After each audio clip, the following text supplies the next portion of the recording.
皆さんごきげんよう、上川薫です。今回取り上げる話題は、入国制限しているはずの中国から3000人以上が入国しているというその話題について取り上げていこうと思います。この話題そのものは私の動画にコメントでありました。こういった動画があるので取り上げてくれませんかといった内容だったのですが、同じ話題を私が同じように動画にしたところで、やはり2番煎じといった感じであまり見る人はいないのかなと思って最初は取り上げる気はありませんでした。しかし、その動画を見たことによって、なるほど、この話題について取り上げてほしいという意味はそういう意味だったのかとちょっと納得することができました。一体どのように納得したのかというのは後半に譲るとして、現在世界中で起こっている新型コロナウイルスによるパンデミック、この状況において日本は多くの国々からの入国というものを制限しています。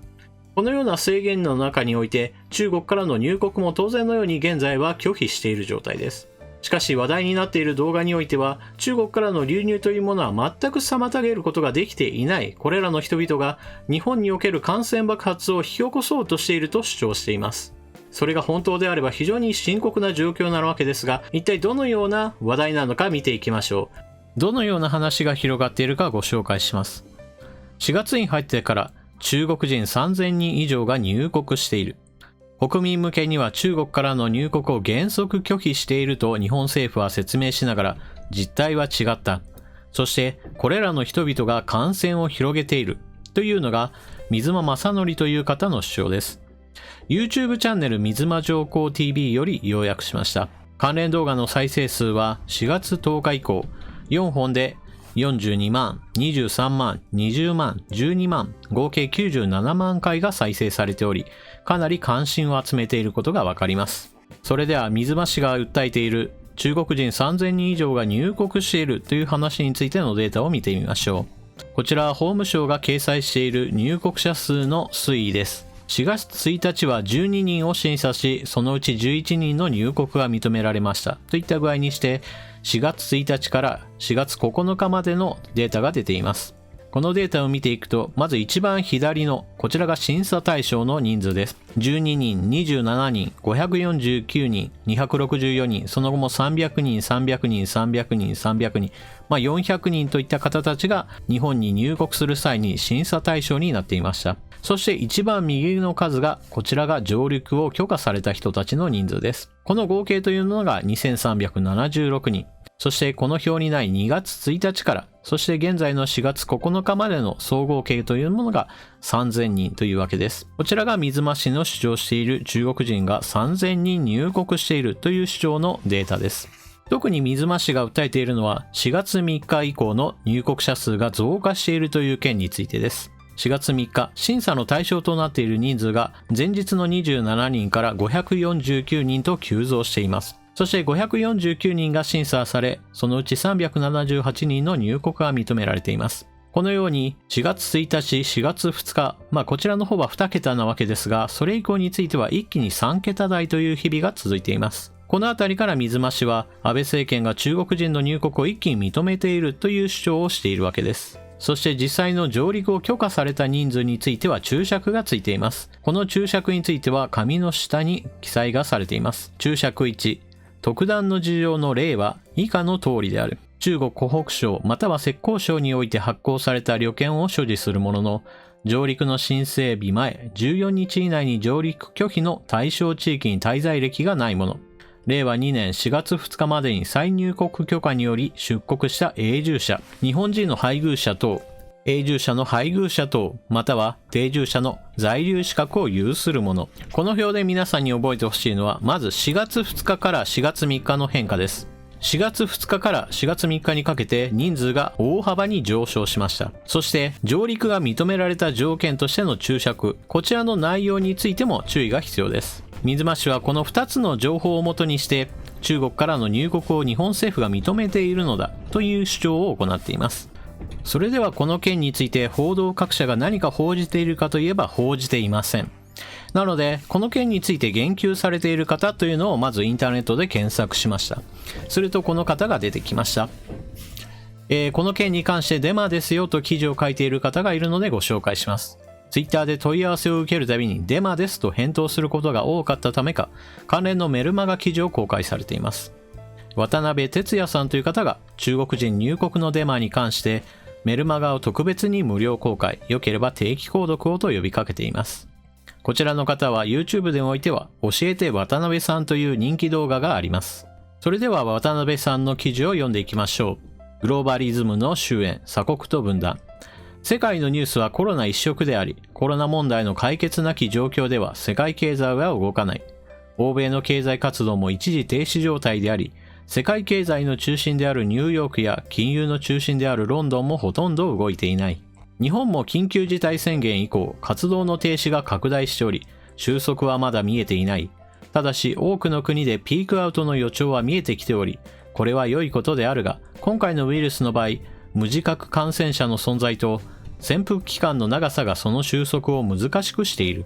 また、完全に収束させなければ、第2波が生まれる恐れもあり、これが活動再開を非常に難しくしている。そして、これは各国の鎖国の期間を長期化させる要因になる。感染者が存在する地域からの渡航者を入れれば、再感染が始まるリスクが存在し、感染が収束しない地域の分断が継続するからである。このような場合、有利なのが島国であり、海洋国家ということになる。国境を閉鎖しやすく、人の管理をしやすいからである。日本も4月3日以降、すべての外国からの渡航者の受け入れを中止した。日本との直行便がある地域からの渡航を禁止し、ノービザ渡航を停止。4月2日までに発行された一時、数時のビザを無効化したわけである。これにより、日本人と法人家族、特別永住者、定住者以外の入国はできなくなった。また、入国人全員に対して PCR 検査を実施し、結果が出るまで空港や指定したホテルに滞在させ、安全が確認された後、14日間の自主隔離を求める形をとっている。現在、海外特に欧米ではウイルス蔓延の原因となったアジア人の排斥が激しくなっており、日本企業なども海外の駐在員の帰国を命じ始めている。このため、法人と法人家族の帰国が増えているが、航空便の減便や休止により帰国が難しい状況も生まれている。特にアフリカなどの地域はもともと直行便が少なく、外務省はカタール航空に運航の継続を依頼し、利用を推奨している。この件に関して4月になり中国人の入国が3000人などというデマを流している人がいるが、中国人だけでなく全ての外国からの法人家族がそのほとんどであり、4月3日以降はこれまで審査対象外であった欧米地域が審査対象になったために審査件数が増えたに過ぎない。現在入国できるのは法人家族と特殊なビザ、航空機などの乗員ビザや外交官ビザを保有する人だけであり、国際ルールに基づく最低限の入国以外認めていない。また、航空機を停止しろなどという暴論を述べる人がいるが、これは大きな間違いであり、航空機は人だけでなく、物を運ぶ手段でもあることを知るべきである。世界の航空機は人と共に貨物を運んでおり、特に航空機で運ばれる荷物は、信書や医療品など緊急性が高いものが中心で、これが止まると日本の基礎的な活動に大きな影響が出るのである。それでは渡辺氏が指摘していた4月3日に一体何が起こったのかといったそのことについても触れていきましょ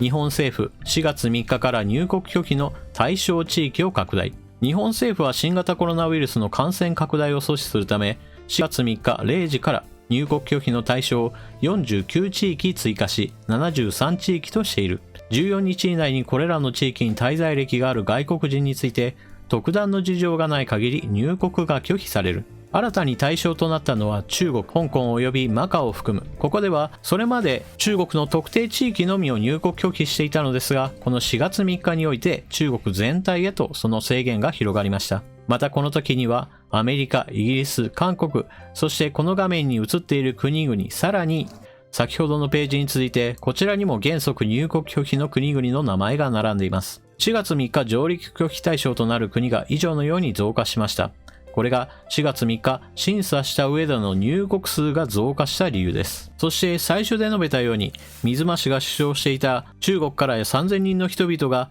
入国拒否しているはずなのに入っているではないかといったことを指摘されているわけですが、この件に関しては再生数が100万再生近いものがありました。そのためこれが一体どうなっているんだと自民党議員への問い合わせをする方も多くおられたようです。ツイッターで中国から入国者がたくさん来ていると質問された自民党議員の返信、こちらは小野田さんですね。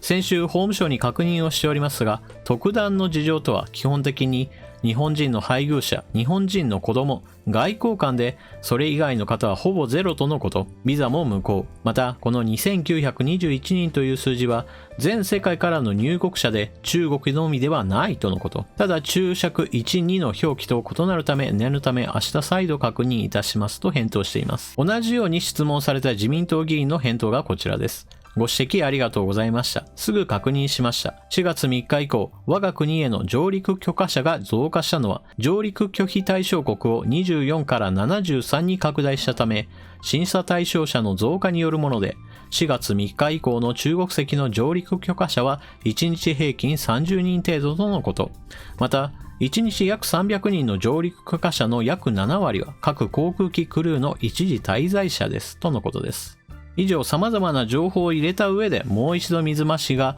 中国から3000人以上の人々が入っているではないかと主張していた法務省のデータにもう一度戻ってきましょう。水増しが中国から入ってきているその根拠として挙げているのがこの注釈の部分です。特段の事情が認められ上陸を許可した人といったところに注釈がついているわけですが、ここで非常に大事なのは特段の事情の例はといった部分です。これは完了文書の一つの例でもあるのですが、全てを記載しているわけではなく、あくまでもこれは一例ですよといった意味です。ですから今回取り上げたように様々な特段の事情というものがあるということです。ここで書かれているものはあくまでも一例に過ぎないというふうに考えるべきでしょう。まずそもそも論で言うと、この4月3日において入国拒否した国というものが一気に増加しました。その中においてはアメリカや韓国といった非常に日本との交流が深い国々についても同じように名前を連ねるようになりました。つまり審査の対象国も増えましたし、その内容についても明らかに厚みを増したのです。ですから4月2日と4月3日の差というものはそのことによって理解できる話です。この点について水増しは明らかに勘違いをしているとしか私には思えません。また注目してほしいのがこの表の入国審査数が増えた後のその数の変動の幅です。なぜこの人数が大きな変動を見せていないのでしょうか。400人であるとか300人であるとかその前後というものに落ち着いています。なぜこれが1000人、2000人、1万人といった数にならないのでしょうか。なぜそのように数が変動していないのかという点については今回紹介した記事や自民党議員の返答などからわかります。これらの審査対象となっているのは多くが航空機の乗員だというのです。現在入国拒否をしている国というのはたくさんあるわけですが、全ての航空便が止まっているわけではありません。旅客便については減便はされていますが、定期航路そのものが廃止されたわけではありません。飛行機というと常に人間を乗せているという思い込みがあるかもしれませんが、貨物輸送機などもあります。さらにもう一つ、この水増しが明らかに見落としている点があります。なぜそのように旅客機というものが航空便が全て止まっていないのかといえば、それは日本人を乗せるための便というものがまだまだ必要だからです。外国人の入国拒否というものを拡大はしましたが、日本人については海外から帰ってくる分については基本的には全て受け入れるようにしています。ただしこの点について言えば PCR 検査を行うことや2週間の自主隔離といったものを求めるようになっています。そのような人々が一体どのようにして日本に帰ってきたかといえば旅客便なのです。航空機が日本に来てそして海外に帰っていくというこの往復において必ず乗員というものが存在します。必ず航空機が動くときにはその乗員というものが必要なのです。そしてそのことを踏まえればこの水増しの勘違いしている点というものももう一つ浮かび上がっていきます。それは中国人が感染を広めているのだというこの点についてです。確かに第1波の流行については中国からの流入してきた人々による感染というものがこれは間違いのない事実です。しかし現在の流行とそれを結びつけるというのは明らかに間違っています。現在起こっている集団感染というものは第2波の感染です。一体この流行の第2波がどこからやってきたかといえばそれは欧米からです。このチャンネルでも取り上げたように流行の第1波に対して日本人というものは非常に優秀な防衛を見せました。そそれは日本人の生活様式や、もしくは日本政府の進めた集団感染を追跡するというクラスター対策班のような対策というものが非常に有効に働いたからです。そして観光客による流行のその性質というものも一つ重要なポイントです。観光客の行動そのものについて言えば、そこから感染する人々というのは、例えば旅行関係者、バスガイドであったり、バスの運転手であったり、ホテルや観光地の売店であったり、様々な点において旅行客の移動経路というものが感染が広がるポイントになっています。この場合、クラスター班が追いかけるのはそうした関係者であればある程度抑え込むことができました。そして実際日本においては感染爆発というものは起こらず、感染者の数というのはある程度抑え込めた状況でした。一方でそれを抑え込めなかったのが欧米だったわけです。この時間差が非常に重要です。日本である程度の抑え込みが成功している間、欧米においては感染爆発が発生しました。ヨーロッパの国々において感染爆発が起こった。そしてアメリカにおいても感染爆発が起こった。それぞれの国において移動制限がかけられ、多くの日本人がそれによって日本に帰ってきました。その日本人というものは、例えば旅行客かもしれませんし、あちらの国々に行っていた留学生かもしれません。もしくは長期滞在ビザを持って半ば移住しているような人たちかもしれません。もしくは働いている人かもしれません。そのような人々がどっと日本に帰ってきたのです。そしてこれらの人々については自主的な隔離といったことは求められたわけですが、ここでまた新型コロナウイルスの非常に大きな問題があります。それは無自覚もしくは軽い症状の人たちによって他の人に移してしまうということです。流行の第一波は中国人の観光客にもたらされました。しかしそれは日本人の衛生意識の非常に高いものがあったために大きな流行というものを見せませんでした。一方で第2波の流行のその元となっている人々は日本人である可能性が非常に高いのです。観光客の人たちは観光地やそれに関連する産業の人たちに広まったわけですが、この感染の第2波の元となった日本人は観光客とは全く行動が違います。日本に帰ってきて同じ日本人と行動を共にするのですから、例えばショッピングモールで広がる場合もありますし、例えば友達と会ってそこで広がるといったこともありますし、家族での感染なども当然のように広がるでしょう。ですから特定の場所で広がるというよりは、日本人のありとあらゆる場所で感染が広がる可能性があるのです。だから現在日本中において感染者の増加というものが見られるのです。以上のようなことから考えるに、私は水増しの主張しているように、中国から入ってきた人々が3000人いて、その人々が今感染の第2波を引き起こしているのだという説については否定的です。法務省の出しているデータをどう読み解くかについても、私はこれ間違っていると思います。今回引用した渡辺氏やもしくは自民党の議員たちの回答などを見ると、そちらの方が私は納得できるものがあります。もちろんこの動画を見ている方の中には、いや渡辺氏のことなんか全然信用できないし、自民党の議員の回答がいくらこれであっても全く信用できないという方もおられるでしょう。しかし水増しの主張に比べると、これらの人々の指摘の方がはるかに論理的には破綻していません。皆さんはこの話題についてどのような考えを持たれたでしょうか。ぜひともコメントをしていってください。それでは動画を最後までご視聴いただきありがとうございました。チャンネル登録していない方はぜひともチャンネル登録をしていってください。それでは次の動画でまたお目にかかりましょう。またね。